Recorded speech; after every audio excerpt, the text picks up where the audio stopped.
So, good evening, good evening, good evening. We are back again on this wonderful Friday evening. And in 7 days' time, we will be currently in the second half against Crystal Palace as I record this video. And we've got less than a week to get players in, players out. People are saying, oh, yes, but Lee, the transfer window doesn't shut until the 1st of September. Well, that's irrelevant. The season actually starts on Friday. And you should really have your squad ready, prepared, and fit to go with the majority of your signings ready and waiting, fully trained up, fully participating, and raring to go against Crystal Palace. Maybe we have done most of our signings. I don't know. Before we get into talking about quite a lot, actually, make sure you are firing up the likes. Let's see if we can get 2,000 likes on this video. That would be absolutely fantastic. Big up to everybody who's been sharing the content around as well. Always appreciate that.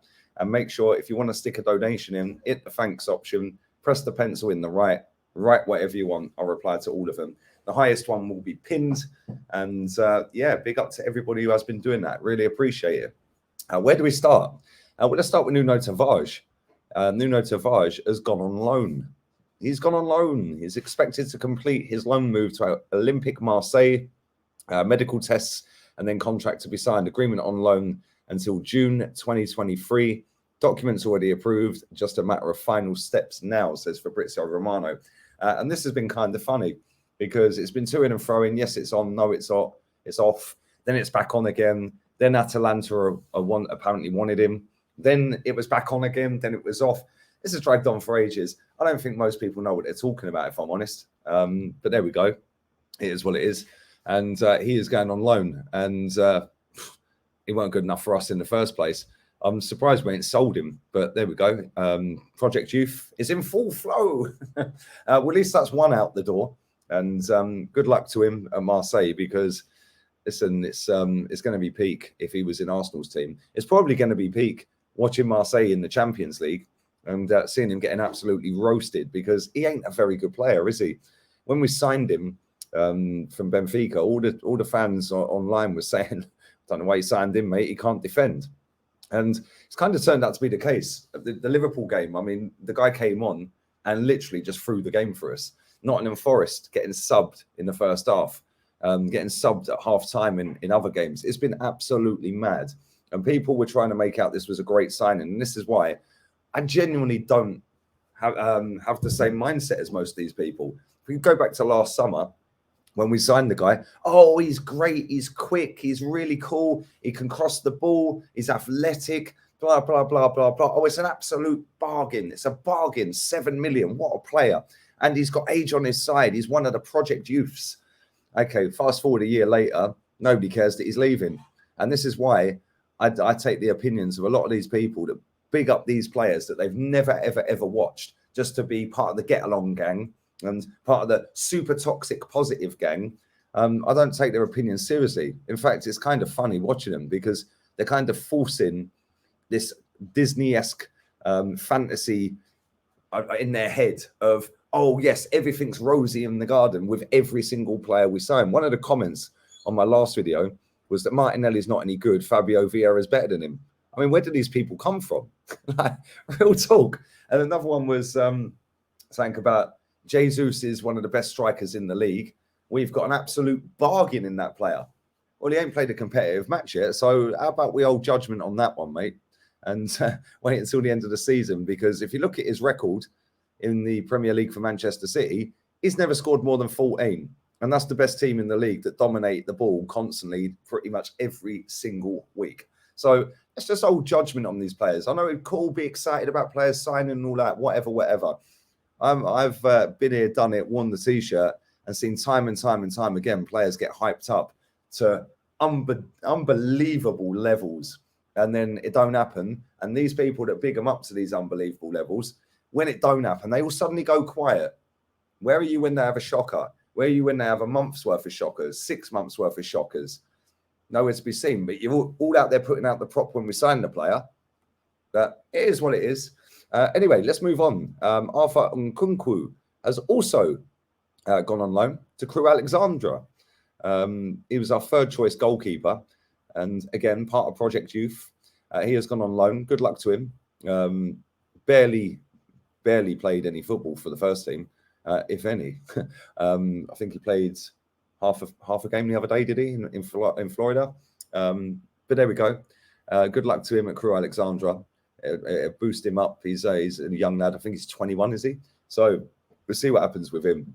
Again, I don't think many people are too upset that he's leaving, and I'm sure if he does smash it with Crew Alexandra, then he'll probably come back in as our number 2 next season, because this Matt Turner guy really ain't the guy, is he?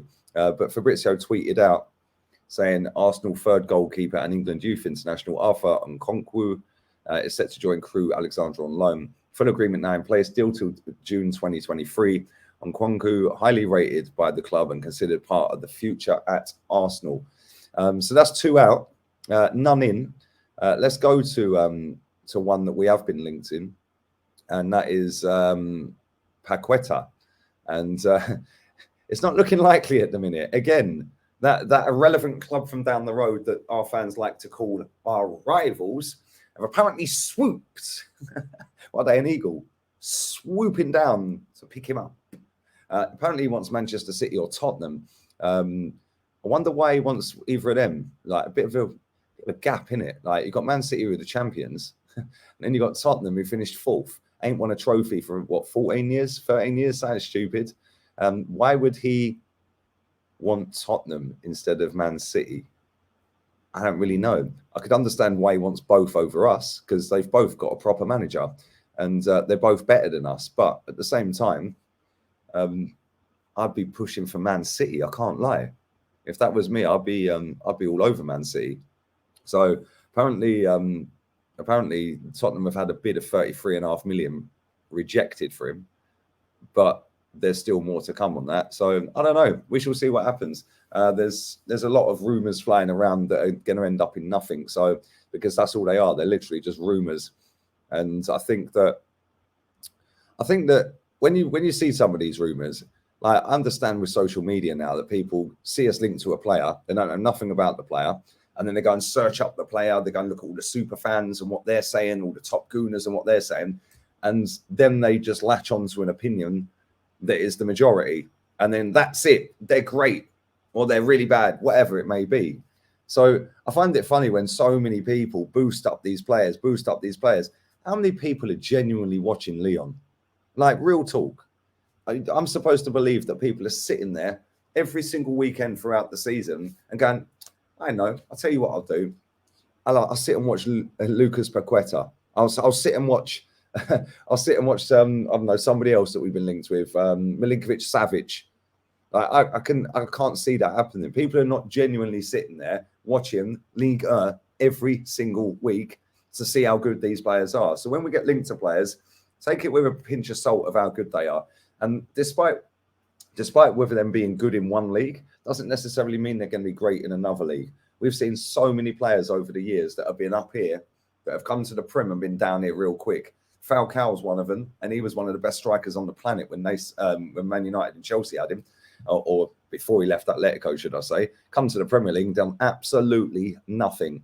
So there's a lot of players like that, and I think that, obviously the players are tidy, hence why these clubs are in for him. But at the same time, it's like, people just get so hyped, so gassed about players that they've never watched. I mean, what is that all about? I genuinely don't understand it, but it's what it is. I'm not going to sit here and pretend that I watch him, because I don't. I'm sure he's half decent. He has obviously got a Brazilian passport, so no doubt we are in for him, because we only go for Brazilians or Mikel Arteta's ex-players. But there we go. It is what it is. Make sure you're smashing the likes up, people. Let's talk about Nicolas Pépé real quick as well, because there's links to Newcastle. I'm a little bit peed off with that, if I'm honest. I like Pépé. I know a lot of people that watch this don't rate him, don't like him, think he's useless, think he's had enough opportunities, etc., etc. Me personally, I think he's a quality player.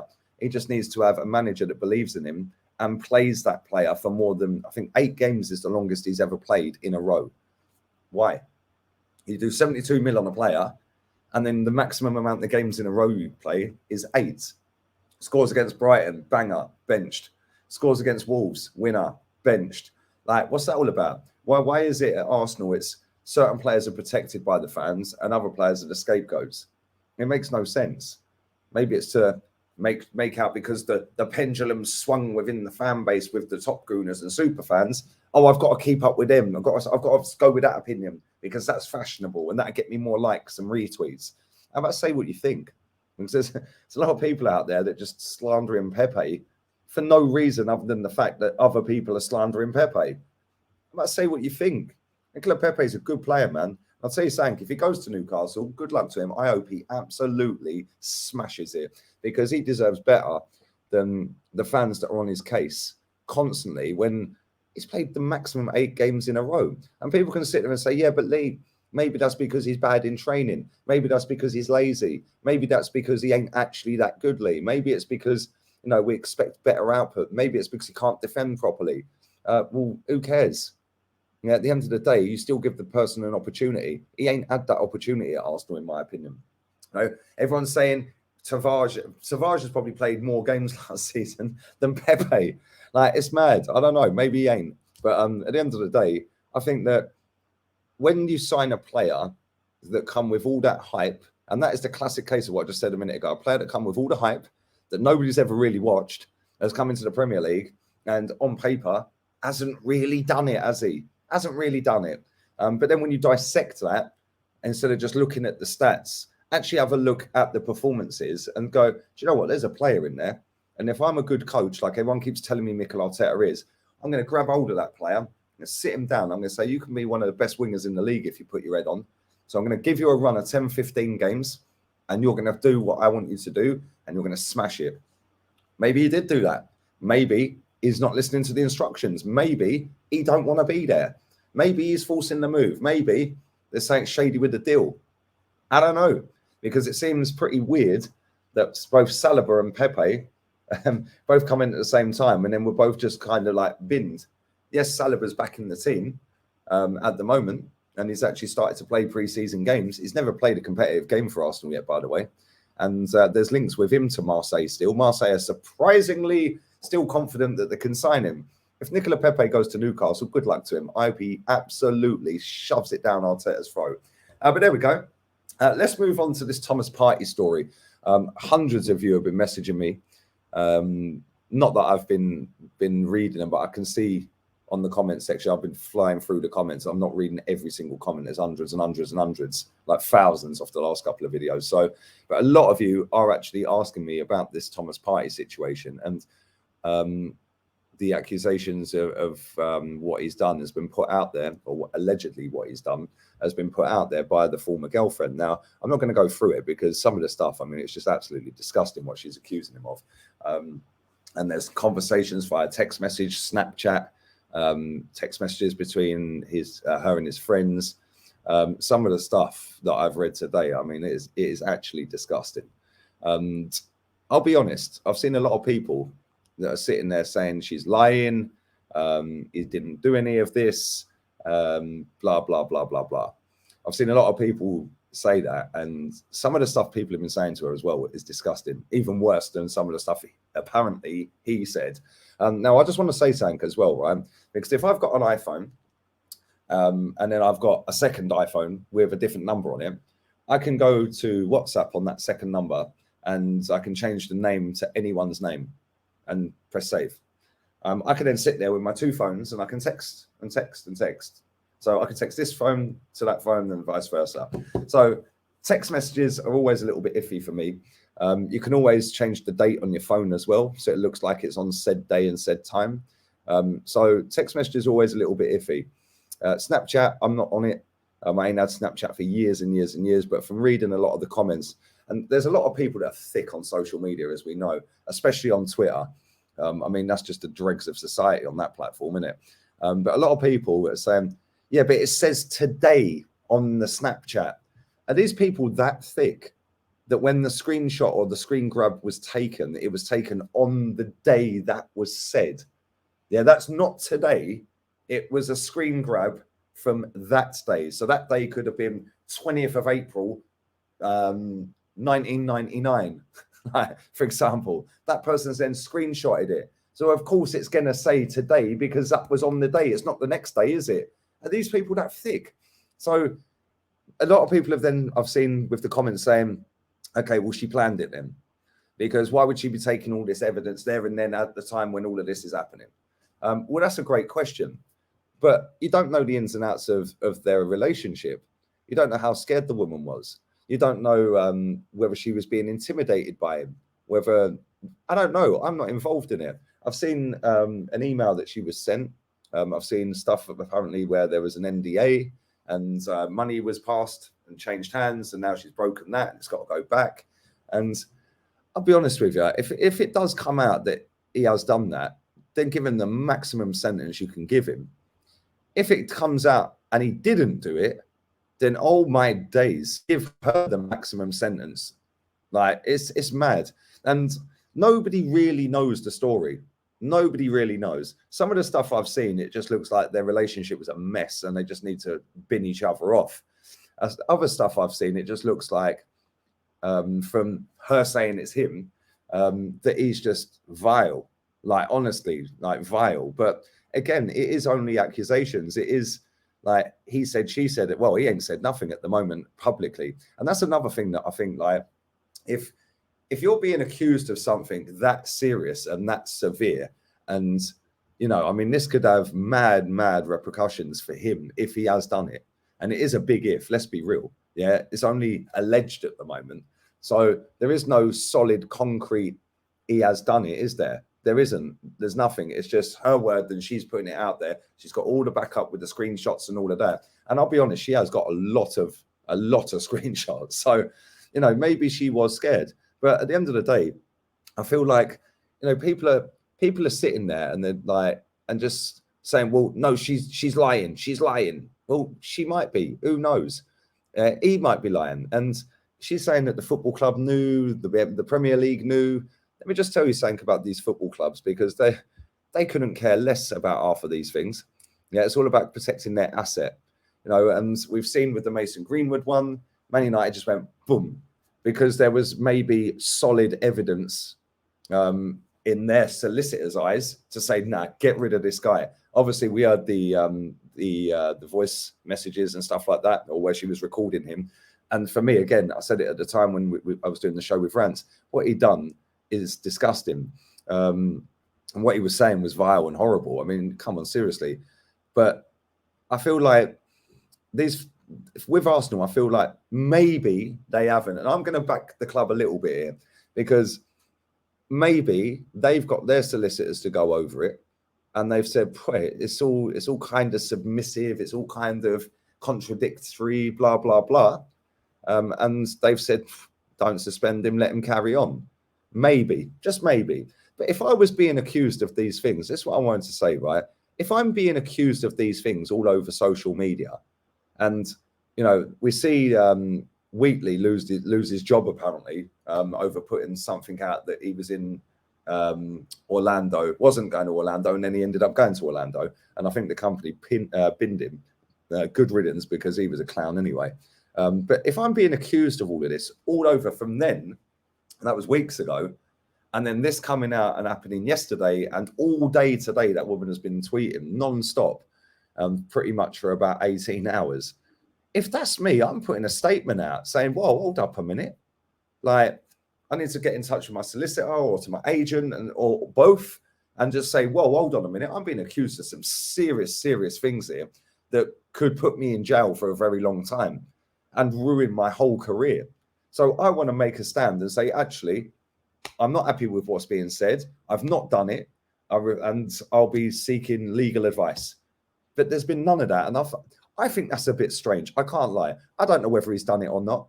Like I said, it is only allegedly. She said what she said. We've heard nothing from him apart from what we're seeing as apparent screenshots of his words on the screen. So I don't know. Apparently, there's going to be an update next month. So we shall see. If it comes out that he's done it, like I said, lock him up and throw away the key. If it turns out that he's not done it, lock her up and throw away the key, because that could have ruined his career. And if he has done it, then he's a scumbag. But yeah, I'd like to know your thoughts on all of that. Like I said, some of the things are a little bit wishy-washy. But like I said, maybe the club have looked at it and thought, well, hang on a minute, it's 50-50 here. It's he said, she said. So maybe that's why they've not done what they've done with Mason Greenwood's. Maybe Greenwood's one was more bang on, like 100% is done. So I don't know. The one thing I do know is that if it's proven that he has done it, that is disgusting, man. And thinking that he might get away with it as well. Wow. And the club knowing about it and then brushing it under. But like I said, on the flip side, the club might think, well, actually, it's kind of 50-50. Who knows? I'd be putting a statement out if that was me and I was that high profile as a Premier League footballer for one of the biggest clubs on the planet and somebody was accusing me of that. I'd be putting out a statement saying, well, this is some serious stuff here and I want to clear my name. But maybe he will do that. Maybe he'll do that tomorrow, the next day, the next day, the next day. I don't know. All I know is that the football season starts in 1 week and this is going to loom on into the football season. So there we go. Leave your comments and thoughts on Tavares, Paqueta, and Nkonkwo, Thomas Partey, and let me know your thoughts. Leave it in the comment section down below. Share it, the stream, the video around. If you want to leave a donation, hit the thanks option. It's just down there. Click the arrow, the pencil on the right-hand side. When you hit thanks, you can clear the word thanks, and then you can write whatever you want. I will reply to every single one of them, and the highest one will be pinned to the top of the comment section. I will be back again tomorrow. I've had so many days where I've not uploaded a video this month. I need to get back into work mode because next week I'll be on a watch along at this point. So there we go. Anyway, all have a wonderful evening. I'm out of here. I'll